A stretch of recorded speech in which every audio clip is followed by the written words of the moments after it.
नमस्कार दोस्तों, आप देख रहे हैं एग्जाम वर्ल्ड स्टडीज ग्रुप और exam world studies group channel के माध्यम से हम यूपी टेट जो 28 नवंबर को होने वाला है उससे संबंधित जो उसके सिलेबस हैं उसके अकॉर्डिंग पर्यावरण के हम 50 क्वेश्चंस लेकर के आए हैं जो आपके एग्जाम की दृष्टि से महत्वपूर्ण है। और हाँ, एक सूचना और भी है, तो चलिए पहले बिना देर किए हुए हम उन क्वेश्चनों पे चलते हैं, फिर हम बाद में आपसे कुछ और भी बातें करेंगे। तो आते हैं क्वेश्चंस नंबर 1 पे। पर्यावरण पारिस्थितिकी विज्ञान का प्रश्न है। पहला प्रश्न है कि पारिस्थितिकी शब्द की प्रथम प्रयोक्ता कौन है, यानी पारिस्थितिकी शब्द को देने वाला ये पहला व्यक्ति कौन है, तो ये है कार्ल रीटर।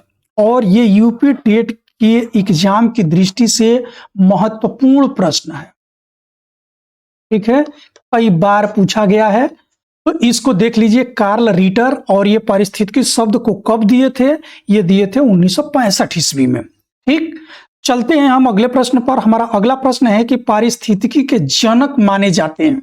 अब देखिए अंतर हो गया, पारिस्थितिकी शब्द और पारिस्थितिकी के जनक। तो पारिस्थितिकी के जनक किसको माना जाता है? पारिस्थितिकी के जनक माना जाता है अर्नेस्ट ई हैकल। अर्नेस्ट ई हैकल को माना जाता है पारिस्थितिकी का जनक। ठीक है, तो ये जो थोड़ा बहुत डिफरेंस है इसको ध्यान से देखने की जरूरत है, तभी आप प्रश्न को सॉल्व कर पाएंगे। अगला प्रश्न है कि भारतीय पारिस्थितिकी के जनक कौन है। अब देख लीजिए, फिर एक अलग प्रश्न बन रहा है कि भारतीय पारिस्थितिकी के जनक कौन है। तो भारतीय पारिस्थितिकी के जनक हैं प्रोफेसर रामदेव मिश्रा। प्रोफेसर रामदेव मिश्रा को जो है भारतीय पारिस्थितिकी का जनक कहा जाता है। तो यानी एक ही प्रश्न से 3 टाइप के प्रश्न निकल करके आते हैं। हर प्रश्न पर आपको कंसंट्रेट होकर के उसके प्रकृति को समझने की जरूरत है। चलिए चलते हैं अगले प्रश्न पर। अगला प्रश्न है कि पृथ्वी का सबसे छोटा परितंत्र क्या है। तो पृथ्वी का सबसे छोटा जो परितंत्र है वह है जल की बूंदें। इसको नैनो परितंत्र के नाम से भी जाना जाता है। चलिए अगले प्रश्न पर चलते हैं। हमारा अगला प्रश्न है कि चींटी को किस क्रम में रखा गया है, यानी ये जो चींटियां हैं ये क्या हैं, उपभोक्ता हैं, उत्पादक हैं, अपघटक हैं।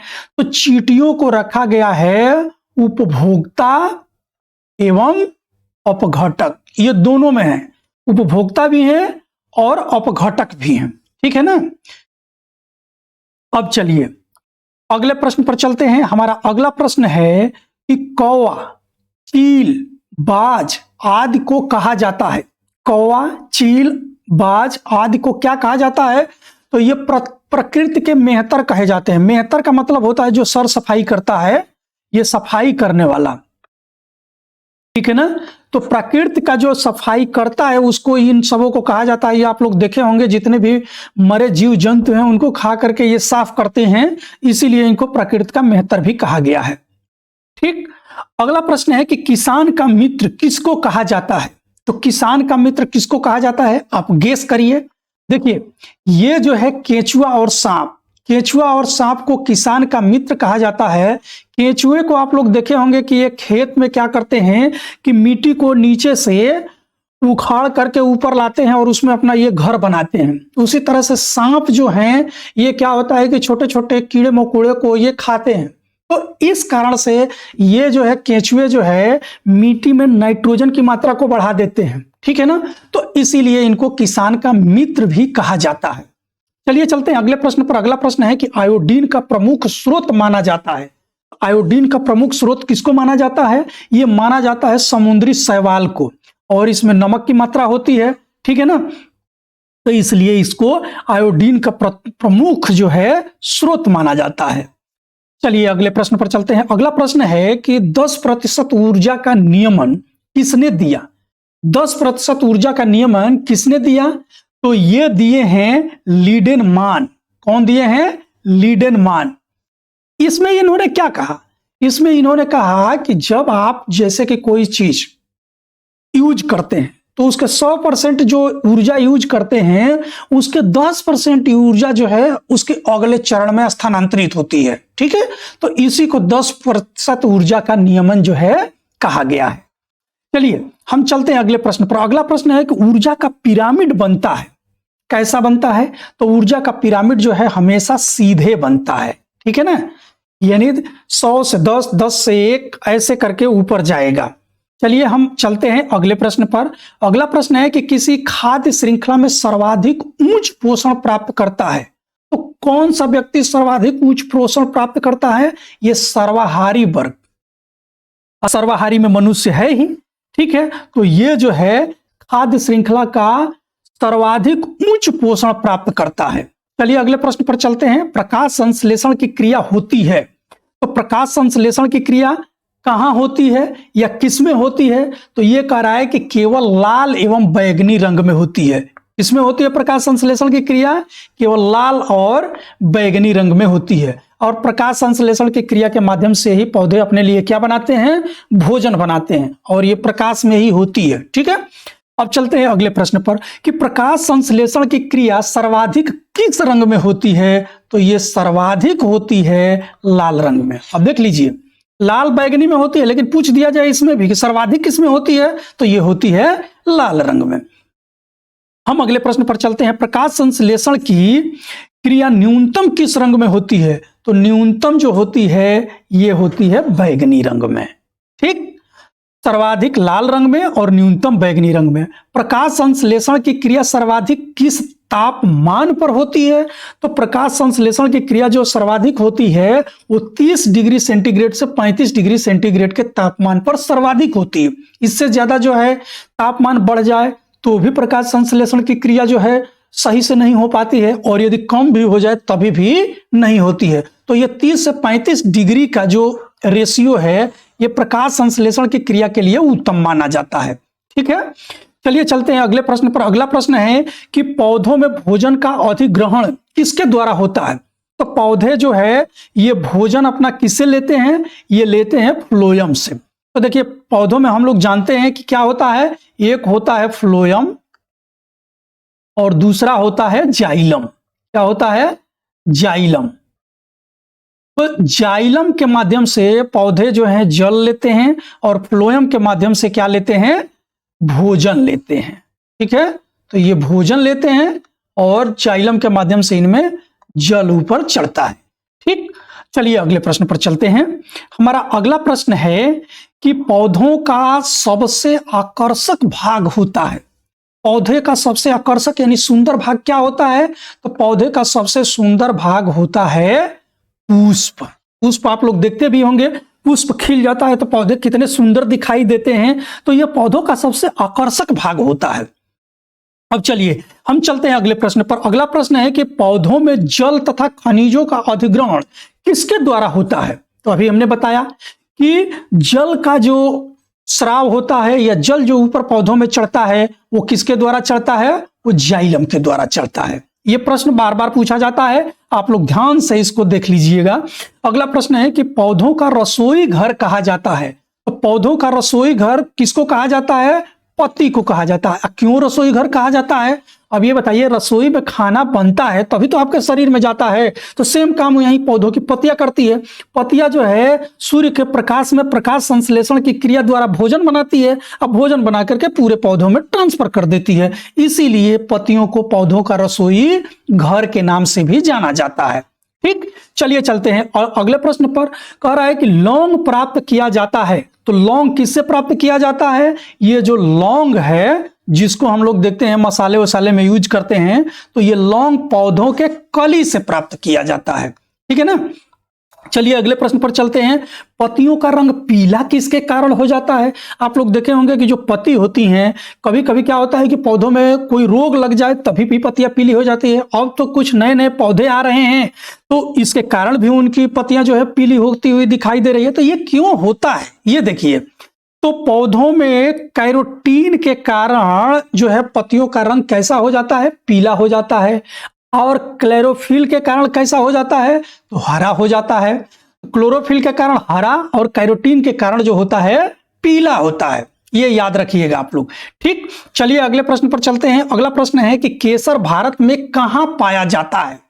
केसर भारत में कहाँ पाया जाता है? तो केसर भारत में पाया जाता है जम्मू कश्मीर में।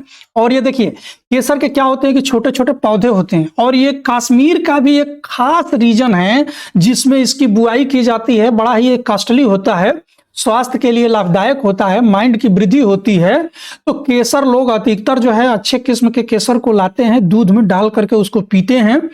तो केसर स्वास्थ्य के लिए महत्वपूर्ण है, लेकिन जो इसकी पैदावार होती है जम्मू कश्मीर के कुछ खास रीजन में होती है। और हाँ देखिए, एक सूचना है कि जो एग्जाम वर्ल्ड स्टडीज ग्रुप से हमारा ये यूट्यूब चैनल है, हमारी वेबसाइट भी जो है इसी नाम से है और एप्लीकेशन भी इसी नाम से है। तो आप यदि प्ले स्टोर पर भी हमारा वीडियो देखना चाहते हैं तो वहां से आप हमारे एप्लीकेशन को डाउनलोड कर लीजिए, या साइट पे पीडीएफ प्राप्त करना चाहते हैं तो हम जो है इस वीडियो में उस साइट का लिंक देंगे, वहां से आप पीडीएफ भी डाउनलोड कर सकते हैं हमारे वेबसाइट पर जाकर के डायरेक्ट। ठीक है, और वीडियो अच्छा लगी तो आप लोग चैनल को सब्सक्राइब कर दीजिएगा, लाइक कर दीजिएगा, जिससे कि हमें भी प्रोत्साहन मिले आप लोगों को इसी तरह का नया नया मैटर हम लाते रहें। चलिए हम चलते हैं अगले प्रश्न पर। अगला प्रश्न है कि पर्यावरण का शत्रु वृक्ष किसे कहा जाता है? तो देखिए, ये पर्यावरण का शत्रु वृक्ष एक यूकेलिप्टस यानी इसको सफेदा के कहा जाता है, और ये ऑस्ट्रेलिया का पौधा है। ठीक है, ये जब भारत में आया था, आप देखे होंगे कि बड़े पैमाने पर रेलवे स्टेशनों के या रेलवे पटरियों के साइड में ये लगाया गया है, या सड़कों पे भी लगाया गया है। अब इसको कम लगाया जाने लगा, क्योंकि जब इसके बारे में समझा गया कि ये जो है जितना फायदा नहीं कर रहा है उतना नुकसान कर रहा है। तो ये क्यों पर्यावरण का शत्रु कहा गया? क्योंकि ये जल का जो है बहुत ज्यादा अवशोषण करता है। किसका? जल का अवशोषण करता है, और जिस एरिया में इसको लगाएंगे ये मिट्टी को ऊसर बना देता है, बहुत ज्यादा जल लेता है। इसीलिए इसको पर्यावरण के शत्रु के नाम से भी जाना गया है। लकड़ी भी इसकी कुछ खास नहीं होती है, लकड़ी भी कमजोर होती है, लकड़ी भी काम के लिए नहीं होती। तो इसलिए अब इस पौधे की धीरे धीरे जो हमारे यहाँ लगाने की प्रक्रिया है वो कम कर दी गई है। अगला प्रश्न है कि बंगाल का आतंक कहा जाता है। बंगाल का आतंक किसको कहा जाता है? ये कहा गया है जलकुंभी को। ठीक है ना, और ये जलकुंभी को जल का भी आतंक कहा गया है।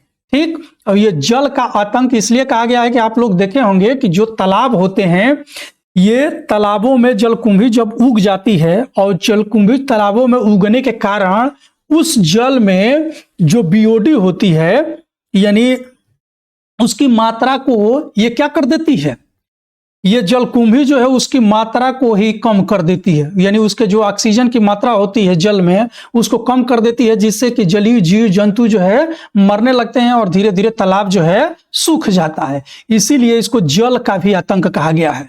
अगला प्रश्न है कि ऊर्जा का प्रमुख स्रोत है। तो ऊर्जा का प्रमुख स्रोत क्या है? सभी जानते हैं कि ऊर्जा का प्रमुख स्रोत जो है सूर्य है। ठीक है, सूर्य से सबको ऊर्जा मिलती है, हमको भी मिलती है, पेड़ पौधों को भी मिलती है, पूरे प्रकृति को सूर्य से ऊर्जा हमको मिलती है, इसलिए सूर्य को ऊर्जा का प्रमुख स्रोत के नाम से जाना गया है। अगला प्रश्न है कि जीवों के द्विनामांकरण पद्धति के जनक कौन है? यानी ये दो चीज से पूछा जाएगा, ये ऐसा ना दे करके ऐसा भी कहा जाए कि द्विनाम पद्धति का जन्मदाता किसको कहा गया है? तो कार्ल वान लिनियस को कहा गया है, कार्ल वान लिनियस। ठीक है ना, और इन्होंने ही जैसे कि जो जीवों का नाम दिया, वैज्ञानिक नाम दिया, तो उसमें द्विनाम पद्धति दिया, यानी एक उसके कुल का नाम और एक उसके पौधे का नाम। जैसे आप लोग देखते होंगे पाइसप सेटाइबम मैगीफेरा इंडिका, तो ये जो नाम दिए ये कौन दिया? ये कार्ल वान लिनियस के ही द्वारा दिया गया है। अब चलते हैं अगले प्रश्न पर। अगला प्रश्न है कि पारिस्थितिकी तंत्र का संरक्षण क्या कहलाता है? पारिस्थितिकी तंत्र का संरक्षण अपस्थानीय संरक्षण, ठीक है, अपस्थानीय संरक्षण के नाम से जाना जाता है। चलिए अगले प्रश्न पर चलते हैं कि स्वपारिस्थितिकी में किसका अध्ययन करते हैं? तो स्वपारिस्थितिकी में किसका अध्ययन करते हैं? जीवों की इकाई, जो जीवों की इकाई है उसका अध्ययन करते हैं कि वहां कौन कौन से जीव पाए जाते हैं। एक होता है, देखिए, पारिस्थितिकी के एक स्वस्थानीय और एक परस्थानीय। स्वस्थानीय का मतलब क्या है कि जहां पे प्रकृति है वहीं उसको संरक्षित कर देते हैं और वहीं उसकी देखभाल करते हैं। परस्थानीय का मतलब क्या होता है?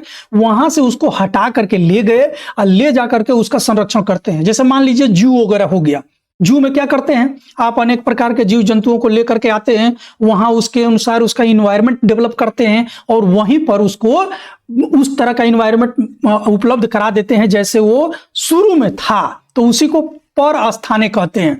और यदि जिस एरिया में है उसी एरिया को संरक्षित करके और वहां उसके लिए अनुकूल इन्वायरमेंट बनाए तो उसे कहते हैं स्वस्थाने।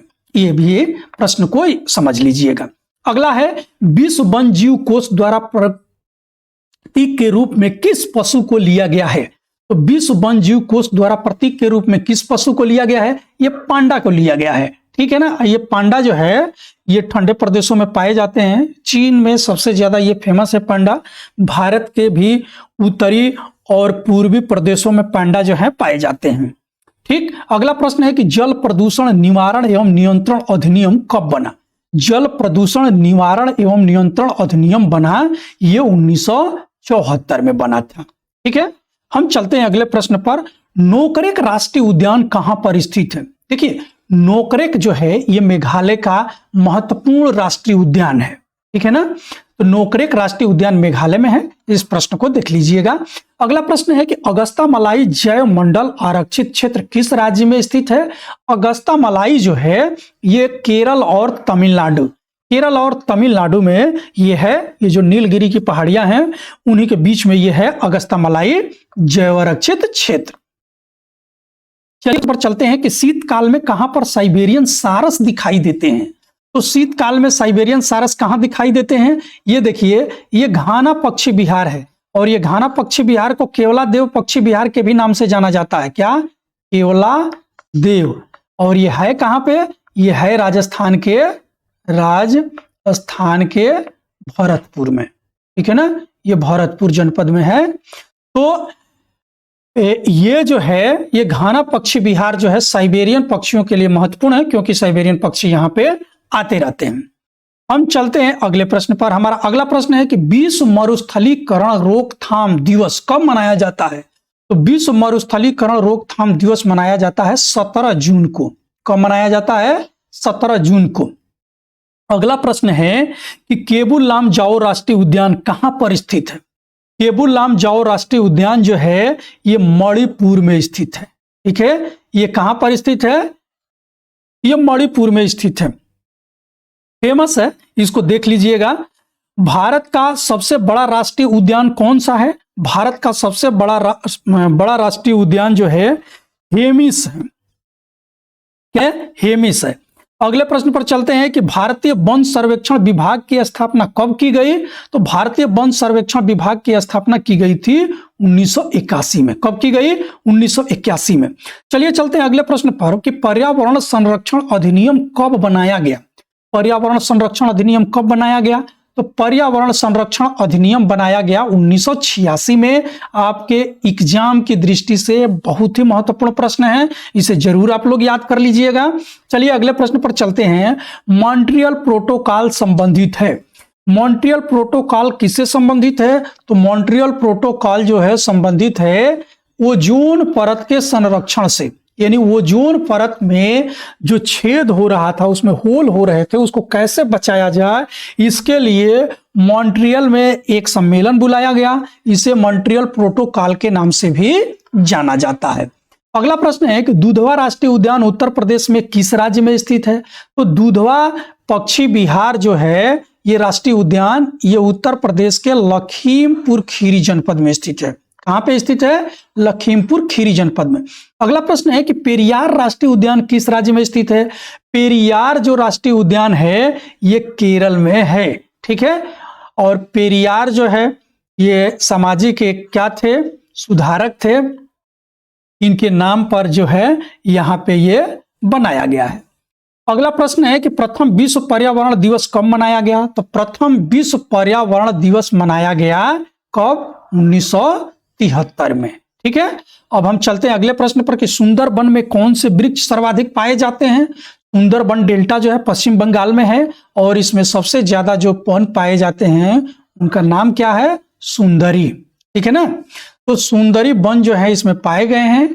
अब इसी के नाम से इसका नाम सुंदरबन डेल्टा भी रख दिया गया। अब चलिए अगला प्रश्न है कि इबोला क्या है? इबोला जो है ये एक वायरस का नाम है, ठीक है ना। और ये अफ्रीका महाद्वीप से निकल करके आया था। ये इबोला, एक बार प्रश्न पूछा था कि इबोला किसके नाम पर इसका नाम इबोला पड़ा, तो यहाँ पे एक नदी है, उस नदी के नाम पर ही ये अफ्रीका महाद्वीप का ये एक नदी है और इसी नदी के नाम पर इस वायरस का नाम रखा गया इबोला। ठीक, अगला प्रश्न है कि सरगैसो समुद्र का नाम किसके कारण पड़ा। तो देखिए सरगैसो समुद्र का नाम किसके कारण पड़ा, ये शैवाल के कारण। सरगैसो जो है एक शैवाल है और ये जो समुद्र में जिसमें पाया गया उसी के कारण इसको सरगैसो समुद्र के नाम से भी जाना गया। अगला प्रश्न है कि राष्ट्रीय पर्यावरण अभियांत्रिकी अनुसंधान संस्थान कहां पर स्थित है। तो राष्ट्रीय पर्यावरण अभियांत्रिकी अनुसंधान जो है नागपुर स्थित है। बहुत ही महत्वपूर्ण प्रश्न है, इसको देखिएगा जरूर आप लोग। ऐसे प्रश्न सारे जो है आपके एग्जाम की दृष्टि से महत्वपूर्ण है, आप लोग जरूर इसको ध्यान से देख करके जाइएगा।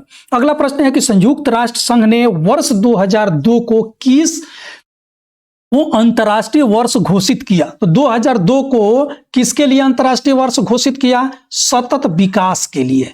ये सतत विकास के लिए 2002 को देखिए संयुक्त राष्ट्र संघ जो है हर वर्ष किसी न किसी साल किसी न किसी के लिए वो वर्ष घोषित करता है। तो 2002 को घोषित किया था सतत विकास। ठीक, अगला प्रश्न है कि सतत व स्थायी विकास किस प्रकार की अवधारणा से संबंधित है। सतत व स्थायी विकास जो है किसकी अवधारणा से संबंधित है, नवनियतवाद अवधारणा से। और नवनियतवाद अवधारणा क्या है, सतत विकास का मतलब ये हुआ कि देखिए आप जब प्रकृति के किसी विषय वस्तु को यूज करते हैं, जैसे आप पेड़ को यूज करते हैं, पानी को यूज करते हैं, खनिज पदार्थों को यूज करते हैं, तो ये इसको दिया किसने, इसको दिया है प्रकृति ने। अब यदि आप सारे पानी आप ही खत्म कर दें, सारा हवा आप ही खत्म कर दें, पेड़ पौधा, तो आपके बच्चे आने वाले क्या करेंगे, क्या खाक छानेंगे।